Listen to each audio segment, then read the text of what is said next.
I died on February 19th, 1945. I was 28 years old. On a beach I chose to go back to. Nobody sent me there. I asked to go. And I need you to understand why. October 1943. They brought me home. Medal of Honor around my neck, my face on posters, my name in every newspaper from New Jersey to California. They had me shaking hands and selling war bonds and smiling for cameras in a country that hadn't seen the thing it was celebrating. I did it for a year, smiled, shook hands, told the story. And every single night I thought about the men still out there, the ones who didn't come home with me, the ones still in the jungle with the mud and the dark and the sound that never quite leaves your head. I went to my commanding officer and I said, "Send me back." He said no, twice. The third time I told him, "I'm just a plain soldier. I'm not a museum piece. Send me back to my men." They finally said yes. What I'm about to tell you, most people never hear past the headline. They know the night at Guadalcanal, 2 machine guns, 3,000 Japanese, 1 Marine sergeant still standing at dawn. They call that the story. But what came after? The year of fame that hollowed me out. The wife I married knowing I was going back. The beach I walked onto on February 19th, knowing what was waiting. That's the part nobody tells. But first, you need to understand what happened in that jungle on the night that changed everything. October 24th, 1942, Guadalcanal, Henderson Field, 10 at night. The jungle is not dark, it is black. The kind of black where you feel it pressing against your eyes. The heat is wet and it wraps around everything. You breathe it. You sweat through it.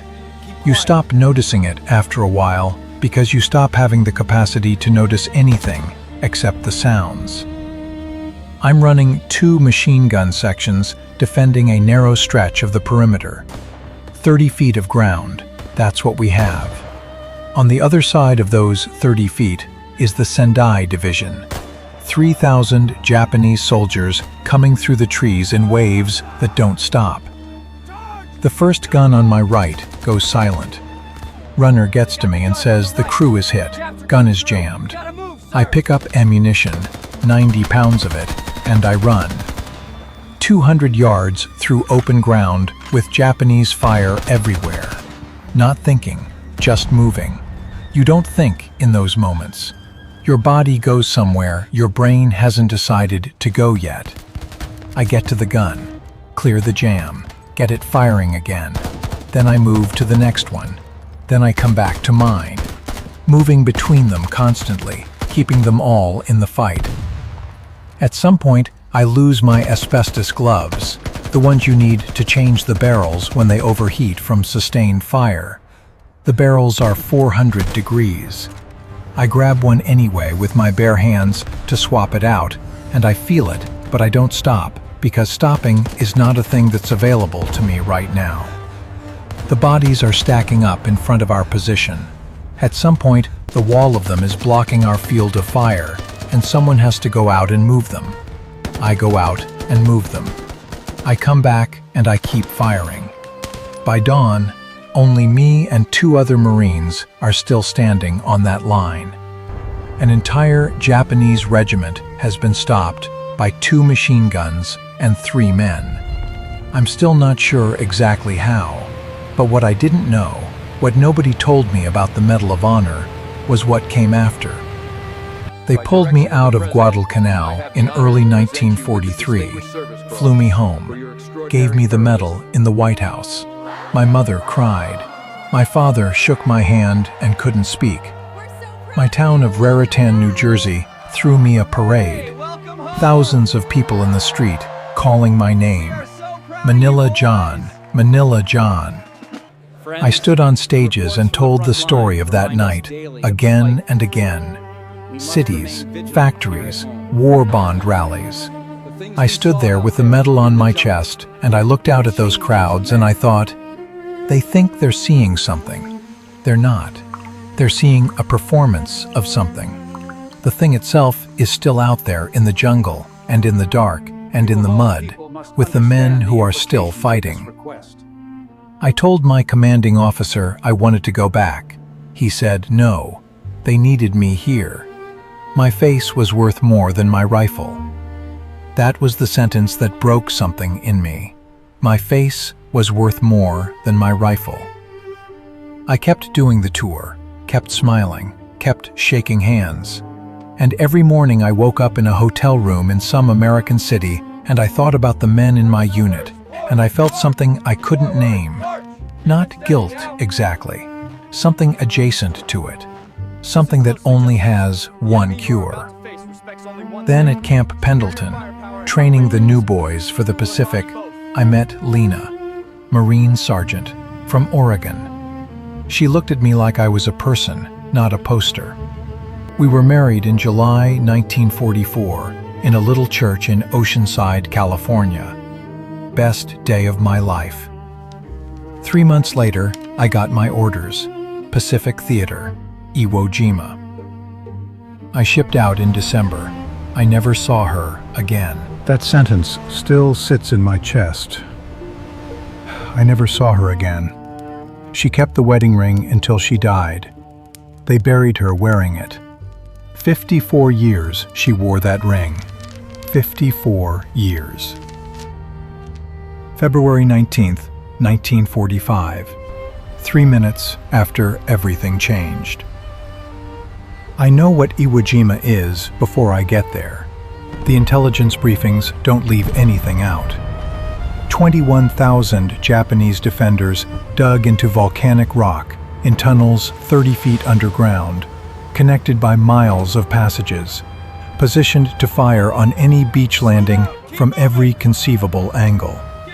The island is 8 square miles of fortified death, and we are going to walk straight into it from the water.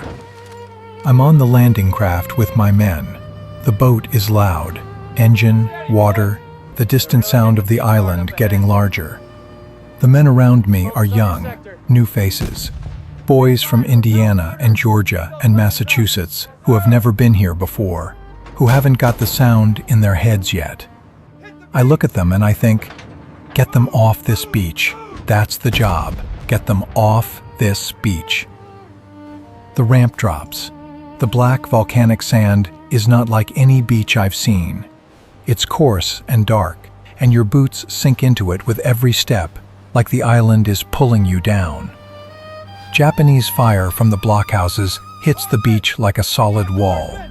Men are going down around me. The air has a smell I recognize. I don't think about the smell.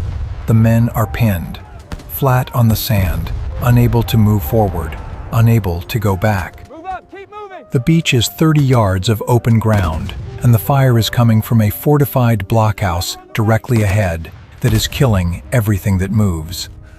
I don't make a decision exactly. I just move. I work around the side of the Japanese position. I'm above the blockhouse now. I have grenades and demolitions, and I use them, all of them. The blockhouse goes quiet. Then a tank, one of ours, is stuck in a minefield to my left. Mortar rounds landing around it, crew trapped inside. I go to the tank. I guide it out of the minefield, step by step, under fire, reading the ground, staying on the safe path. And then, I don't know what hit me. Mortar, small arms, the accounts differ, and I wasn't in a position to notice. Something hits me in the neck and the groin. I go down in the black sand. I'm looking up at the sky above Iwo Jima, and I think of Lena. I think of Guadalcanal. I think of the men I got off this beach. I think, I got them off the beach. Then the sky goes white. They buried me on the island. Just dug a hole in the black sand and put me in it, the way you do in a battle when there isn't time for anything else. 3 years later, they came back for me, dug me up and flew me home. and buried me at Arlington. My mother came, my father came. Lena came in her widow's dress, and she didn't speak to anyone for the whole ceremony. She wore the ring. My face is on a postage stamp now. Streets and ships and buildings carry my name. There's a statue of me in Raritan, New Jersey, a Marine with a machine gun, forever 26, forever the night at Guadalcanal. People walk past it and they see a hero. I understand why they need that, I do. A country at war needs its heroes the way a body needs blood. I was useful to them. I don't say that with bitterness, I say it as a fact. But I want you to know what I actually was. I was a kid from New Jersey who loved Manila and hated selling war bonds, and couldn't sleep in hotel rooms while his men were dying. I was a husband for 7 months. I was a Marine for 5 years. I was a son and a brother, and a man who grabbed a burning gun barrel with his bare hands because there was no other choice, and the men needed the gun. People ask if it was worth it. The beach, the choice to go back. I think about Lena wearing the ring for 54 years. I think about that, and I don't have a clean answer. I think about the men I got off the beach at Iwo Jima, the ones who made it because that blockhouse went quiet, the ones who are alive because I guided that tank through the minefield. They went home. They had lives. Some of them are still out there right now, old men in American cities who don't know my name anymore. That part, I have an answer for that part. But they made me into something, a symbol of something clean and simple and singular. Manila John, the hero of Guadalcanal, the man who went back. That's not the whole truth. The whole truth is, I couldn't sleep. The whole truth is, I left a woman who loved me and who I loved, and I never came back. The whole truth is, I was on that beach because I didn't know how to be anywhere else. They called me a hero. I was just trying to keep people alive. I'm still not sure where one of those things ends and the other begins.